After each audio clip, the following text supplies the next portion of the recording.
Hey, how's it going? I am Tony Albrecht, the guy who has been called the Yoda of LinkedIn for lawyers. And in this video, I'm going to tell you what I would do if I was just getting started on LinkedIn in 2026. I started posting daily on the LinkedIn platform in January of 2022. And I had a strategy at that time, and I spent a ton of time on the platform. I'm going to tell you about what I was doing back then that helped me gain traction in the first place. I'm going to tell you why I would not recommend that strategy now.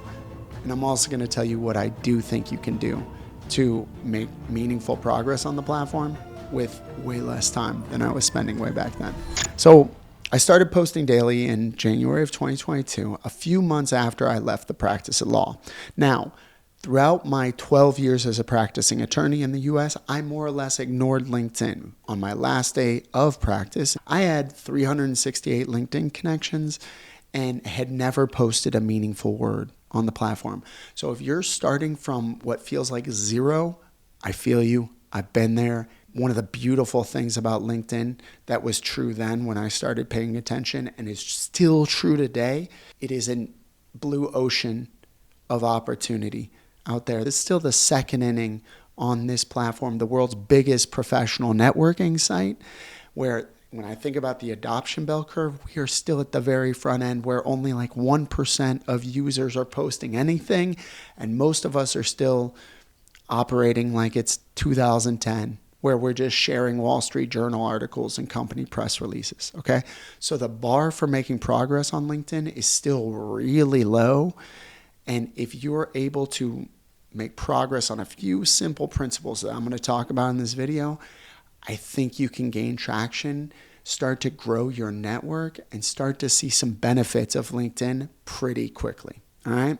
But first, let's talk about what that environment was like when I started back in late 21, early 22. Now, I did Justin Welsh's operating system course. The course was amazing.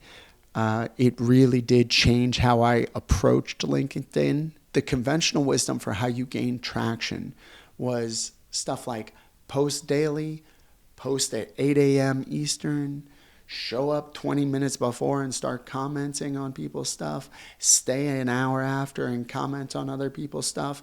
And the idea was that you would kind of fly around in circles around your posts and around other people's posts, and thereby sort of like drum up this sort of tornado of activity that could help the post spread.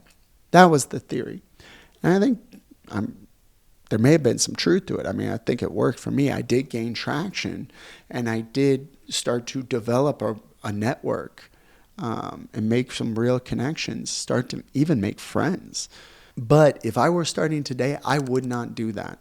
It's what eventually happened is LinkedIn started to feel like a part-time job, and one I wasn't getting paid for, which is kind of like, I was having a blast doing it. And if you've got the time and you have the desire to play that game and like really try to master the game of LinkedIn, then I would say the more time you spend on the platform, the merrier. I'll say that. But for most of the people watching this video, my hunch is you're not looking for another part-time job, right? You're not interested in spending 2 hours a day, 3 hours a day on the LinkedIn platform. Are you? Probably not. So I'm talking to you where when I think about now the conventional wisdom then about how you need to post every day and the golden hour, you want to be there for the golden hour, 8 a.m. to 9 a.m. In retrospect, I don't think there ever was a golden hour. I don't think the time of day you post matters, and I have plenty of data now on this. The time of day doesn't particularly matter. Posting daily does not matter. Here at Contender, we have worked with dozens and dozens of lawyers. Today, we represent 3 of the top 10 lawyers in America on LinkedIn, according to Favicon, like 6 out of the top 50, like 11 out of the top 100. We don't post for anybody more than twice a week. I've operated this business with the same basic offer that I started with, which was pretty much like, we'll help you with writing your posts. Would you like 1 post a week or 2? That's our basic offer. And what I found is that 2 posts a week is plenty for what most people are trying to do. My hunch as to how all this happened way back then, without going too far down the rabbit hole, is I think ultimately a lot of us got sucked into Justin Welsh's genius marketing plan, where I think he basically figured out how to get us all to show up at 8 a.m. to come engage on his posts as a way to get more and more people into his funnel to go click on his link, go to his website, and buy his operating system course. I do think it was a genius move. I don't think some of the principles he was talking about in terms of like, this is the best time to post or you need to post every day. No, I think it was kind of made up, but more power to him. He is the OG. He is the GOAT. And I still owe him a ton for kind of the way my life has unfolded. So with all that being said, there was that conventional wisdom for how you gain traction.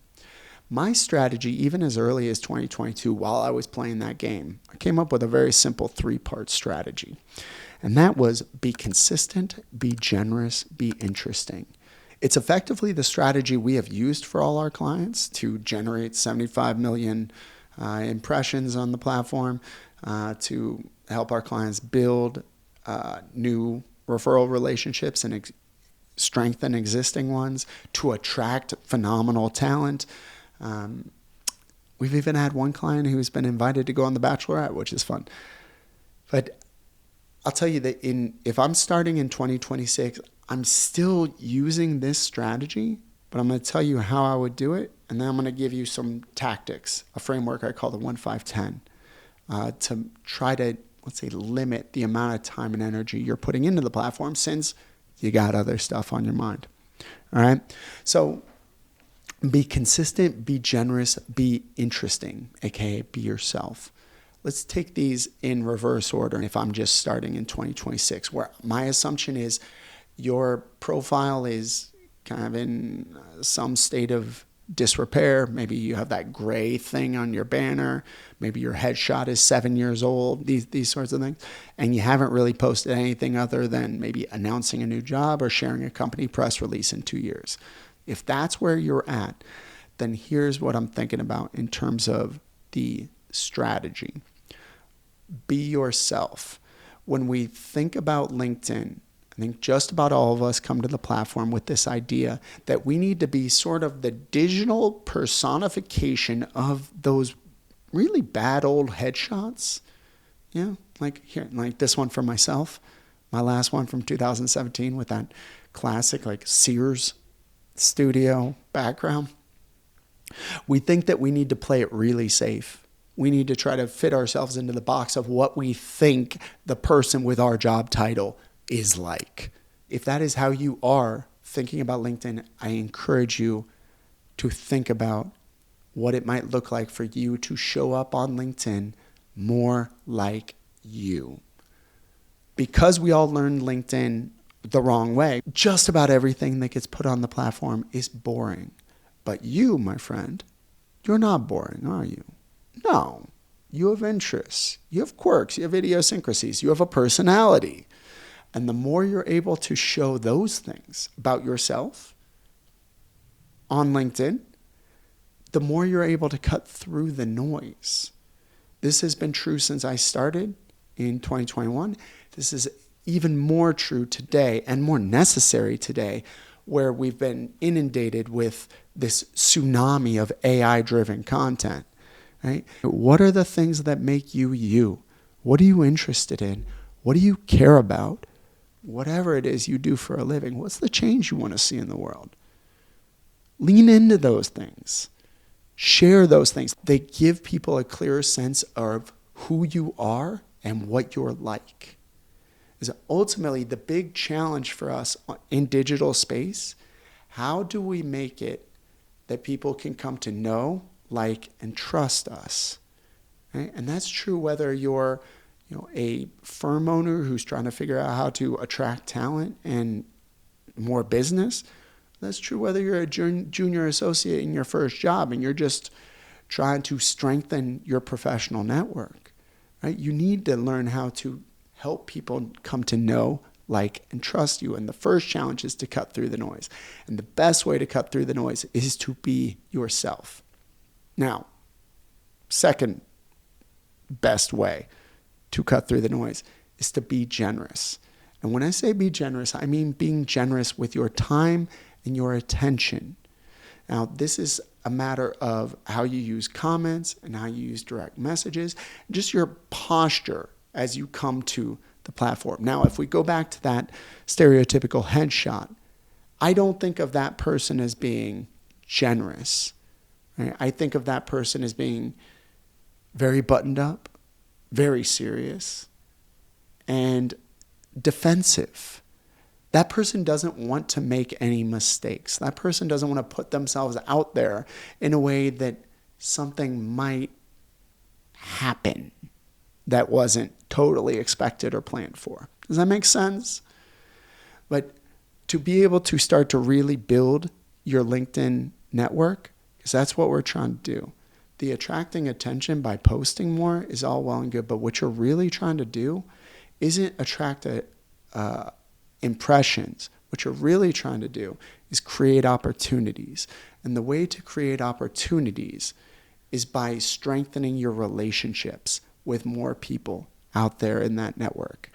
And the way you do that is by being generous. It's by you reaching out and leaving a nice, thoughtful comment on somebody's post. It's by sending a direct message, just saying what you appreciated about them. It's in your post, that in your post you're sharing something you appreciate about a colleague or just somebody on your team. That the more you can be generous with how you show up, again, you're zagging when everybody else is zigging in the same way that you can if you're yourself. And it's also just a more effective way to build more relationships. And the more relationships you build, the stronger your network gets. The stronger your network gets, the more you're going to be able to attract opportunities from your network and through your network. I know that sounds kind of woo-woo, but it's true. Now let's jump to that third one. Be consistent. Now, if we rewind to 2022, what be consistent meant was post every day, spend a ton of time on the platform. I don't think you need to do that. You can post even once a week, even every 2 weeks. You can time block your commenting to be relatively little in terms of the amount of time. You just want to keep showing up over time so that people see your name, see your face, get a sense of who you are over and over again. So consistency can look like a lot of different things, which brings me to the tactics, the framework that I mentioned earlier, the 1-5-10. I think of this as a really simple way to spend more time on the platform, participating in a way that can help build relationships that ultimately move needles for you, your career, your business. All right? The 1-5-10 is a weekly benchmark for how much you're trying to participate in the network. I think of it as 1 story-driven post, 5 generous direct messages, and 10 substantive comments. All right? Let's take those in reverse order. 10 substantive comments. By that I mean that over the course of a week, you're finding 10 posts that evoke a response in you where you have something to offer back to move that conversation forward. Now, when you actually drop a meaningful comment on a post, a couple things happen. Number one, you are strengthening your relationship with the person who posted that. Like when we post, we're looking for engagement. We're looking for conversation. We're looking for people to say, I see you and I appreciate what you're saying. When you drop that comment, people appreciate it and they remember. It can be hard, especially if you're seen as a seller. It can be kind of hard to do that and get noticed the way you want, but it can happen. Now, the second thing that it does is that it also provides another opportunity for other people to run across you. You know, that if you leave a good comment on a post, it can end up at the top of that post. When somebody reads it, they go down the comment section, they see your comment, maybe they click on your name, go to your profile and check out your profile and what you're about, right? So that's how I think about the 10 substantive comments per week. The 5 generous DMs.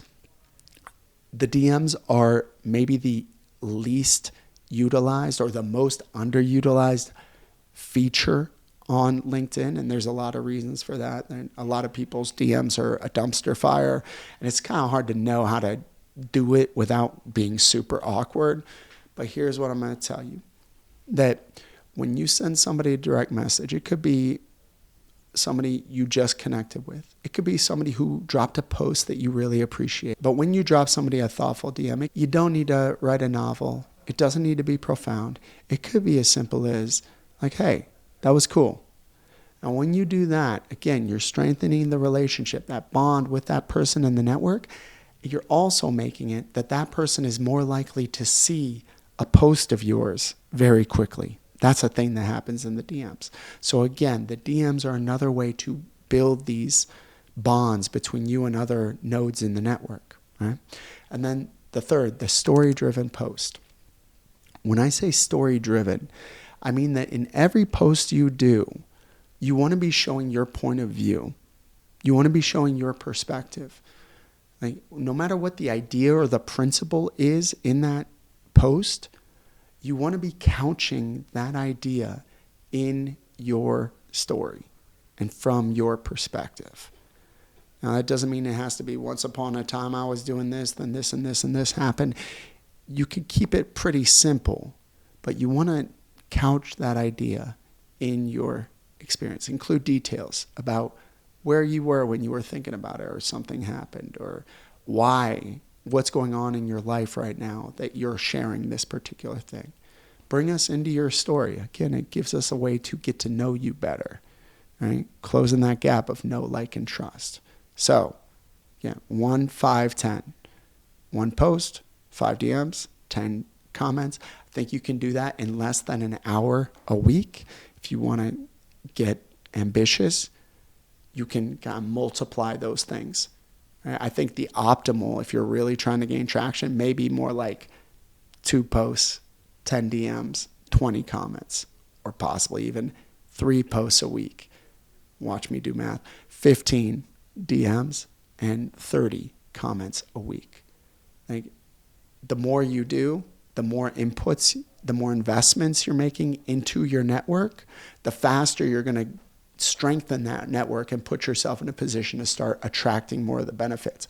But what I think is true is that you do not need to be approaching LinkedIn as a place where you are spending hours a day just running around, posting every day, engaging with 100 different people every day. I don't have time for that, to be honest with you. I don't think you have time for that. And it's not necessary. That what you're trying to do is clearly position yourself, like what you're about.